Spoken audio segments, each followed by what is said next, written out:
반갑습니다. 경제지표 스토리텔링입니다. 이번 시간에 함께 살펴볼 내용은 국제 유가가 원유 감산으로 상승하고 있고, 원유 가격 상승으로 미국의 8월 물가도 상승하고, 이에 따라서 고물가로 인한 경기 침체 우려가 확산되고 있는데, 외국인은 왜 대한민국의 9월 선물 옵션 만기 때부터 대량으로 선물을 매수를 하면서 대한민국의 금융시장이 향후에 상승할 것에 베팅하고 있는 것인지, 이에 대해서 실제로 표현된 지표들은 뭐라고 말해주고 있는지 함께 살펴보도록 하겠습니다.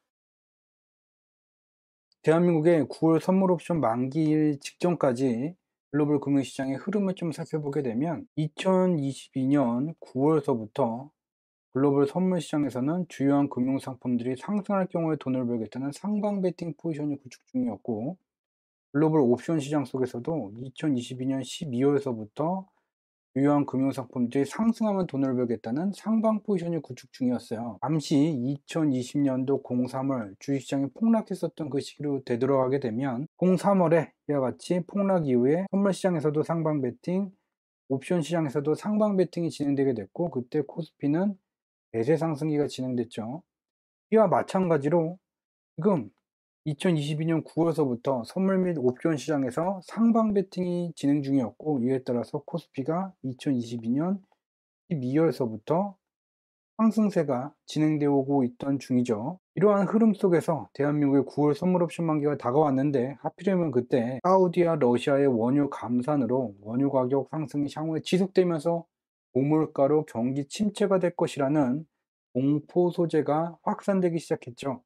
그럼에도 불구하고 왜 지금 외국인은 대량으로 선물을 매수를 하면서 대한민국 금융시장 상승에 크게 베팅하고 있는 것인지, 이를 좀 살펴봐야 되겠죠. 여기에 파란색 선으로 나타나는 게 미국의 기준금리예요. 미국의 금리가 계속해서 올라가게 되면 기업들은 대출 부담, 경영 활동을 위해서 은행에서 대출을 받는데 대출 부담이 증가되죠. 대출 부담이 증가되게 되면 투자를 줄이고, 이에 따라서 원유 수요가 감소되게 됩니다. 원유 수요가 감소되니 기준금리가 올라가면 원유 가격이 꺾이죠. 여기도 기준금리가 올라갔죠? 그럼 원유 가격이 꺾인다. 지금 기준금리 5%대 당연히 꺾이는 거죠.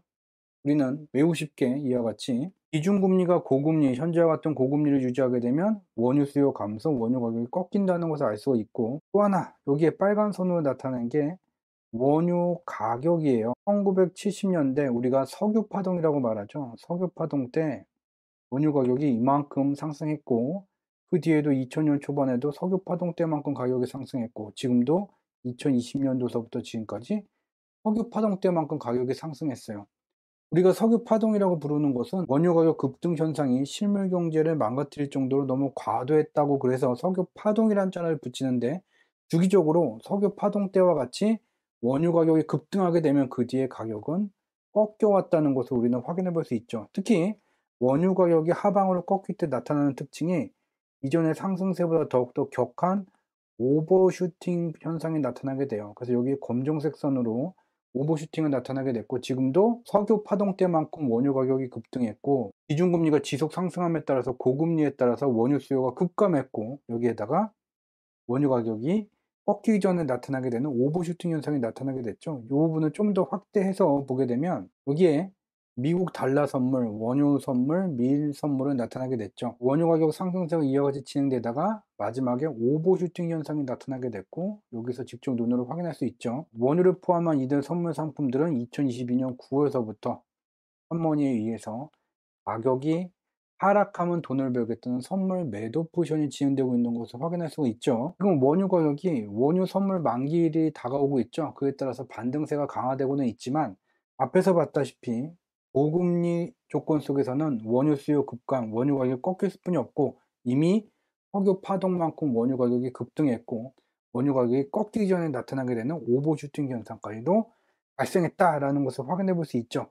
이와 같은 내용을 우리만 지금 확인한 게 아니죠. 글로벌 금융시장에서 거대 자금으로 변동성을 직접 만들고 있는 한머니들도 이와 같은 내용을 알고 있어요. 자, 지금부터 반전되는 이야기를 눈으로 확인해 보실 수가 있어요. 시장에서는 원유 감산으로 고물가 우려, 경기 침체, 주식시장이 다시 폭락할 것이다 와 같은 공포 마케팅이 팽배해지고 있지만, 지금 글로벌 금융시장에서 돈이 어디로 가고 있는지를 살펴보기로 해요.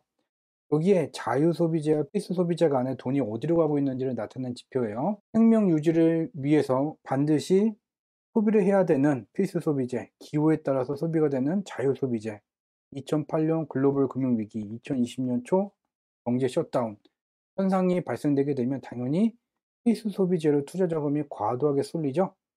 2022년도에 아무런 경제위기, 셧다운 현상이 발생되지 않았는데도 2008년, 2020년 초보다 더 과도하게 필수 소비재로 돈이 쏠렸었죠. 그러면 과도하게 쏠렸으니까 이제 남은 것은 자유 소비재로 돈이 빠져나오는 것이죠.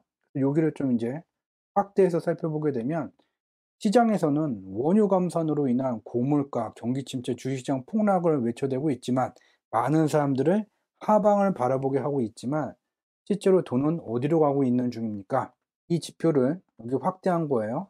즉 필수 소비재에서 자유 소비재로 돈이 빠져나오고 있고 이전 상한 수준을 넘어선 상태죠. 시장의 대부분의 사람들은 하방을 바라보고 있지만 이 거대 자금으로 직접 변동성을 만들고 있는 한머니의 돈은 필수 소비재에서 빠져나와서 자유 소비재로 더 강하게 유입되고 있다는 것을 확인해 볼 수 있고, 이러한 이유는 원유 가격 상승세가 현재와 같은 고금리에서 지속되기 어렵고 이미 2020년도서부터 현재까지 석유 파동 때만큼 가격이 상승했고 한머니는 털고 나갈 때 상방 베팅에서 털고 나갈 때 만들게 되는 오버슈팅 현상까지 만들어 놓은 거죠.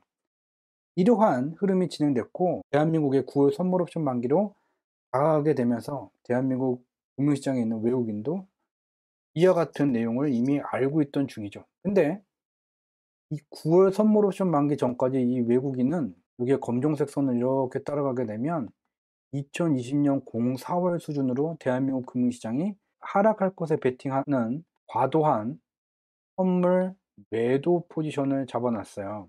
너무 과도하게 2020년 4월이 어떤 시기였냐면 미국의 실업률이 10%를 솟구치게 되고 코로나19 감염 확산으로 실물 경기가 계속 침체되던 중이었는데 지금 9월인데 미국의 실업률은 3%대인데 지금 2020년 4월만큼 대한민국 금융시장이 폭락할 것에 외국인이 베팅해 왔다.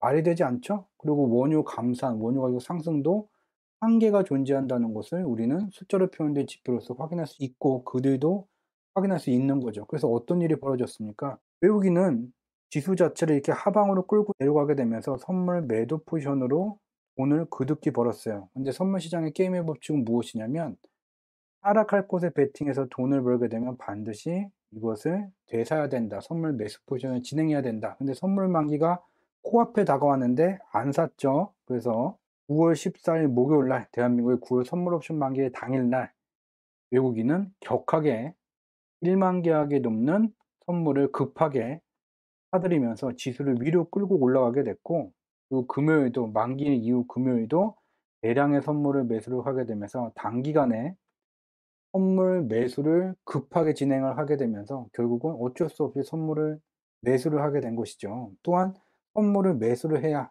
원유 가격이 향후에 이제 원유 선물 만기 이후에 꺾이게 될 것인데 그게 연동되어서 자기의 포지션을 지킬 수가 있는 것이죠. 자, 이제 남은 것은 미국의 9월 선물 옵션 만기도 끝났고 대한민국의 선물 옵션 만기도 끝났습니다. 이제 남은 것은 만기 후에는 어떻게 되나? 앞에서 살펴봤었던 바와 같이 유추할 수 있죠. 원유 가격 상승세, 인한 고물가로 인한 경기 침체 공포가 한계를 가지고 있다. 따라서 시장은 상승으로 이동하는 조건에 있고 나스닥을 기준으로 보게 되면 여기 나스닥 수명주기를 나타나게 됐죠. 수명주기는 제일 밑에서부터 해동기, 성장기, 성숙기, 쇠퇴기, 해동기를 넘어서게 되면 쇠퇴기까지의 상승생에 여기 도착하면 새로운 생애를 만들기 위해서 제일 밑에 있는 태동기를 귀향하는 윤회 과정이 진행됩니다. 이후에 다시 태동기를 넘어서면은 이 중간에 있는 빨간색 선 경유지죠. 역사적 평균 속도를 의미하는 경유지를 소폭 상회하는 수준까지 1차 상승생애 나스닥은 2021년 11월에 1차 상승생애가 끝났어요. 그렇게 되면서 조정을 겪었고 지금 다시 올라서고 있는 중이죠. 지금 2차 상승생애 초기 단계 그리고 여기 경유지를 넘어서게 되면 상승세가 더욱더 격화되게 됩니다. 이런 단계에 우리는 와 있다라는 것을 숫자로 표현된 지표들이 말해주고 있습니다. 오늘 준비한 내용은 여기까지였습니다. 고맙습니다.